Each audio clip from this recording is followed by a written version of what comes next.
Toni Holness here on behalf of the ACLU of Maryland, and we are urging an unfavorable vote on SB 197. There's been a lot of mention of the Justice Reinvestment Act, so I want to remind the committee of a few statistics, or at least one in particular, that came forth during the negotiations. In FY 13 and 14, the Justice Reinvestment Coordinating Council demonstrated that 81% of defendants sentenced to mandatory minimum sentences for drug crimes in Maryland were African American. And I have not heard any evidence or research suggesting or indicating that we have any reason to believe that these disparities are not also at play in mandatory minimum sentencing for more serious crimes.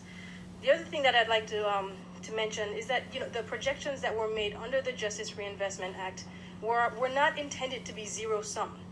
The idea was not that in 10 years we would divert 6% of our prison population and then refill it with a whole different set of defendants.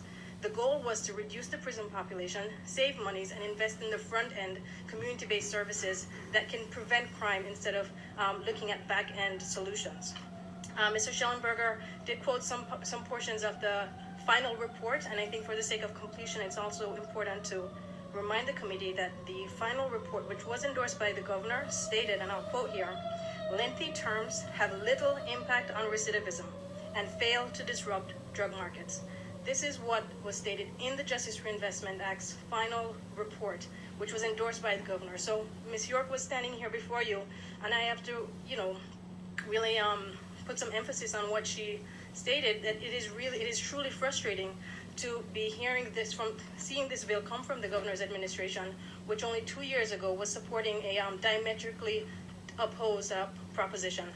So we urge an unfavorable report and look forward to any questions that you have.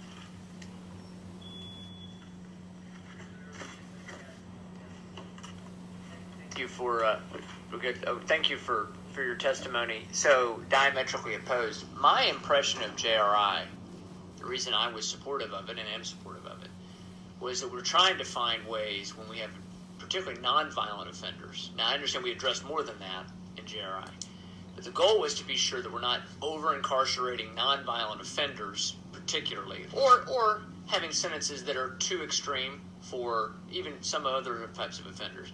But we did also increase penalties on violent offenses. So it was an omnibus package. And you talked about the goal of it to be able to funnel more resources back into the community, which I agree is what we want to do. But, right now, our communities particular communities are threatened, and there's not an ability to really functionally do that because of the total breakdown, or at least the threat of a total breakdown of law and order. And so for me, it's hard for me to feel like it's wrong to be responsive when we're talking about gun crimes, which we all agree, people who commit crimes with guns, that's a very, very serious problem. And there's a whole debate about guns and gun violence in our communities and in our country. But I think everybody on all sides can agree that we need to take, when someone uses a gun to commit a crime, we need to take it very seriously. I understand where you guys are coming from. I understand your perspective, but for me, it's frustrating to feel like you're not watching the same thing we're watching. So maybe you can help me with that. Thank you for that, Senator Reedy. And not only is it appropriate for you to be responsive, but in fact, it is your responsibility, especially on this committee. And what I've heard from the opponents who came before me, and certainly what I'm here to testify about, it's not that you should not respond. The concern is that this response that the governor has proposed has been tried, true, and proven ineffective. So it's not, the question is not whether you should be responding to crime and to homicide rates. I think by all accounts, this committee is responsible for responding to that. The concern is that this particular proposal, all the evidence shows us that these proposals have actually not worked. And it is time to be a little bit more thoughtful. Well, so you say have not worked. You've not worked, and I think I'm familiar with some of the things that you cite when you look at crime overall. But I tell you what, it'll work for. It'll work for keeping that person from committing that same crime for a few years. A few years at best, Senator Reedy. But I think what we learned through the Justice Reinvestment Act was that actually these longer sentences and involvement in the criminal justice system actually had negative criminogenic effects on individuals. See, I buy that argument. I'm sorry to interrupt you, but I want to keep everybody forever. I mean, I buy that argument to a point on certain crimes, but it's like there are certain types of things where you're already at the point where you've been, if you've twice used a gun in the commission of a crime, you're kind of already at the point where, like the idea that we don't want to throw somebody who's guilty of stealing $400 of merchandise in jail for 6 years, because then they're going to become out even worse. Although we're trying to stop that kind of thing from happening. But when somebody's using a gun a couple of times now in a commission of a crime, to me, it's like we're already, maybe that's the line where I feel like we're already over the line with that person. Not that we don't want to have them be restored to the community at some point, but I mean, there's got to be some kind of final line here on these kind of crimes, in my opinion. But. And I understand, and I appreciate the sense of urgency, but I think we have to think a few more plays down the chessboard. That person is coming home. 95% plus of folks in state prisons are coming home. And are they going to come home better or worse because they've served a longer sentence? And that's really, I think, the crux of it. Senator, if you don't mind, just wanted to, just before your question, announce and welcome the midshipmen who are here to see democracy in action. Gentlemen and ladies, welcome to the Judicial Proceedings Committee. What's that? Senator Only one. Senator Kessler. Thank you. So, hi, good to see you.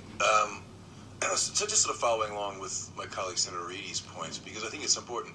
You talked about how this is inconsistent with the governor's position in justice reinvestment, but I believe one of the two state's attorneys testified that of the three goals of sentencing, and one of those goals, or two of them really, related to just removing the bad actor from the street.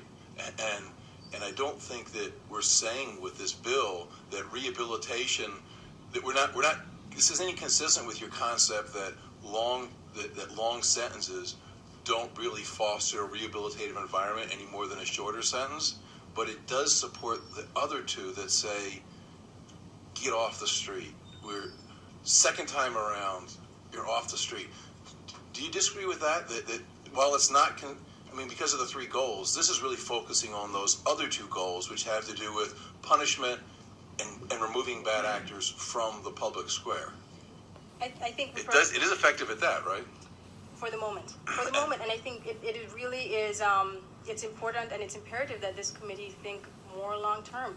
Folks are coming back, and it's just these practices, these policies have not worked, and we have no good reason to think that they're going to work in the future. Well, they're not going to work on rehabilitation, but they will work. Because when those guys are sitting for 20 years in the DOC, none of them are out terrorizing the village square. Senator Kessling, and in 20 years they come home, then what? Then they're 55 and they've aged through that 35-year-old process. Thank you. Thank you, Chairman. All right, thank you very much.